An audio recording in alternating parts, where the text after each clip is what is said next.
Chapter 17 Augustus Gloop Goes Up the Pipe. When Mr. Wonka turned around and saw what Augustus Gloop was doing, he cried out, "Oh, no! Please, Augustus, please! I beg of you not to do that! My chocolate must be untouched by human hands!" "Augustus," called out Mrs. Gloop, "didn't you hear what the man said? Come away from that river at once." "This stuff is terrific," said Augustus, taking not the slightest notice of his mother or Mr. Wonka. "Oh, boy, I need a bucket to drink it properly." "Augustus!" cried Mr. Wonka, hopping up and down and waggling his stick in the air. "You must come away! You are dirtying my chocolate!" "Augustus!" cried Mrs. Gloop. "Augustus!" cried Mr. Gloop. But Augustus was deaf to everything except the call of his enormous stomach. He was now lying full length on the ground, with his head far out over the river, lapping up the chocolate like a dog. "Augustus!" shouted Mrs. Gloop, "you'll be giving that nasty cold of yours to about 1,000,000 people all over the country." "Be careful, Augustus!" shouted Mr. Gloop. "You're leaning too far out." Mr. Gloop was absolutely right, for suddenly there was a shriek, and then a splash, and into the river went Augustus Gloop, and in 1 second he had disappeared under the brown surface. "Save him!" screamed Mrs. Gloop, going white in the face and waving her umbrella about. "He'll drown! He can't swim a yard! Save him! Save him!" "Good heavens, woman!" said Mr. Gloop. "I'm not diving in there. I've got my best suit on." Augustus Gloop's face came up again to the surface, painted brown with chocolate. "Help! Help! Help!" he yelled. "Fish me out!" "Don't just stand there!" Mrs. Gloop screamed at Mr. Gloop. "Do something!" "I am doing something," said Mr. Gloop, who was now taking off his jacket and getting ready to dive into the chocolate. But while he was doing this, the wretched boy was being sucked closer and closer toward the mouth of one of the great pipes that was dangling down into the river. Then all at once the powerful suction took hold of him completely, and he was pulled under the surface and then into the mouth of the pipe. The crowd on the river bank waited breathlessly to see where he would come out. "There he goes!" somebody shouted, pointing upwards. And sure enough, because the pipe was made of glass, Augustus Gloop could be clearly seen shooting up inside it, head first, like a torpedo. "Help! Murder! Police!" screamed Mrs. Gloop. "Augustus, come back at once! Where are you going?" "It's a wonder to me," said Mr. Gloop, "how that pipe is big enough for him to go through it." "It isn't big enough," said Charlie Bucket. "Oh dear, look! He's slowing down." "So he is," said Grandpa Joe. "He's going to stick," said Charlie. "I think he is," said Grandpa Joe. "By golly, he has stuck," said Charlie. "It's his stomach that's done it," said Mr. Gloop. "He's blocked the whole pipe," said Grandpa Joe. "Smash the pipe!" yelled Mrs. Gloop, still waving her umbrella. "Augustus, come out of there at once!" The watchers below could see the chocolate swishing around the boy in the pipe, and they could see it building up behind him in a solid mass, pushing against the blockage. The pressure was terrific. Something had to give. Something did give, and that something was Augustus. Woof! Up he shot again like a bullet in the barrel of a gun. "He's disappeared!" yelled Mrs. Gloop. "Where does that pipe go to? Quick, call the fire brigade!" "Keep calm!" cried Mr. Wonka. "Keep calm, my dear lady, keep calm! There is no danger whatsoever. Augustus has gone on a little journey, that's all. A most interesting little journey. But he'll come out of it just fine. You wait and see." "How can he possibly come out just fine?" snapped Mrs. Gloop. "He'll be turned into marshmallows in 5 seconds." "Impossible!" cried Mr. Wonka. "Unthinkable! Inconceivable! Absurd! He could never be made into marshmallows." "And why not, may I ask?" shouted Mrs. Gloop. "Because that pipe doesn't go to the marshmallow room," Mr. Wonka answered.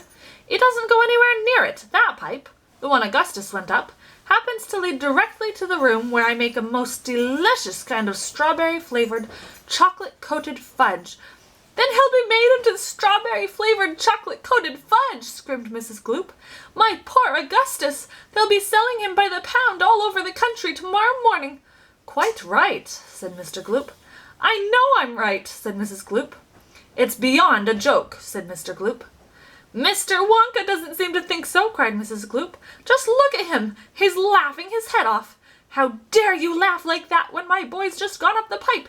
You monster! She shrieked, pointing her umbrella at Mr. Wonka, as though she were going to run him through. You think it's a joke, do you? You think that sucking my boy up into your fudge room like that is just one great, big, colossal joke? He'll be perfectly safe, said Mr. Wonka, giggling slightly. He'll be chocolate fudge, shrieked Mrs. Gloop. Never, cried Mr. Wonka. Of course he will, shrieked Mrs. Gloop. I wouldn't allow it, cried Mr. Wonka. And why not, shrieked Mrs. Gloop. Because the taste would be terrible, said Mr. Wonka.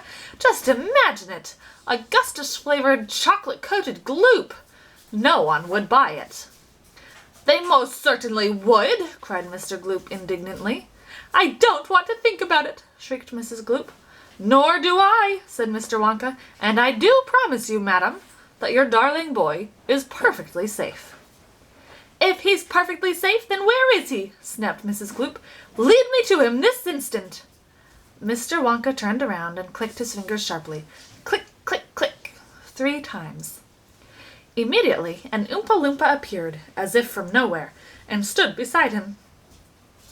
The Oompa Loompa bowed and smiled, showing beautiful white teeth. His skin was rosy white, his long hair was golden brown, and the top of his head came just above the height of Mr. Wonka's knee. He wore the usual deerskin slung over his shoulder. Now listen to me, said Mr. Wonka, looking down at the tiny man. I want you to take Mr. and Mrs. Gloop up to the fudge room and help them to find their son Augustus. He's just gone up the pipe. The Oompa Loompa took one look at Mrs. Gloop and exploded into peals of laughter. Oh, do be quiet, said Mr. Wonka. Control yourself. Pull yourself together. Mrs. Gloop doesn't think it's at all funny.